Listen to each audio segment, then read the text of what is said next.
আসসালামু আলাইকুম ভাই ও বোনেরা, আশা করি আল্লাহর রহমতে ভালোই আছেন। আমিও আল্লাহর রহমতে ভালোই আছি। আপনাদের বোন নিয়ে আসলো আরেকটি রেসিপি।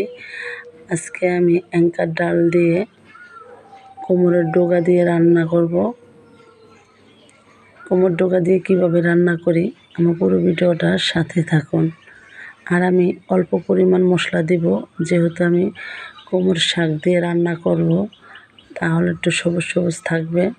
আর মশলাটা বেশি দিলে কালারটা চেঞ্জ হয়ে যাবে। আমি ডালে যে পরিমাণ মশলাটা লাগবে সেই পরিমাণ মশলাই দিয়েছি, শাকের পরিমাণটা দিইনি, কারণ শাকটা তাহলে লাল দেখা যাবে, খেতেও তেমন একটা মজা হবে না, মশলার গন্ধ হবে তার জন্য। আর এই কোমরের ডগা আজকে আমি নিজের গাছের থেকে নিয়ে নিয়েছি। আর আপনারা চাইলে যে কোনো ডাল দিয়ে রান্না করতে পারেন, কিন্তু আমার মনে হয় অ্যাঙ্কার ডাল দিয়ে খুব ভালো হয় রান্নাটা।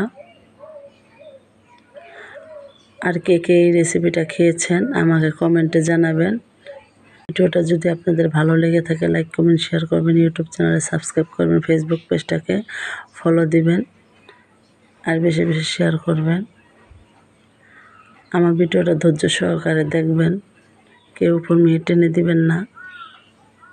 দেখুন আমি যে মশলা পরিমাণ দিয়েছি ওই ডালে হয়ে গেছে, আর ডগাগুলো সবুজ রয়ে গেছে।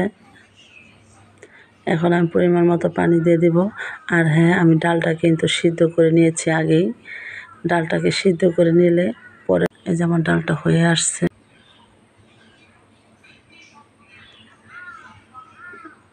দেখুন কত সুন্দর কালার হয়েছে। আমি সাথে একটু ধনিয়া পাতা কুচি দিয়ে দিলাম।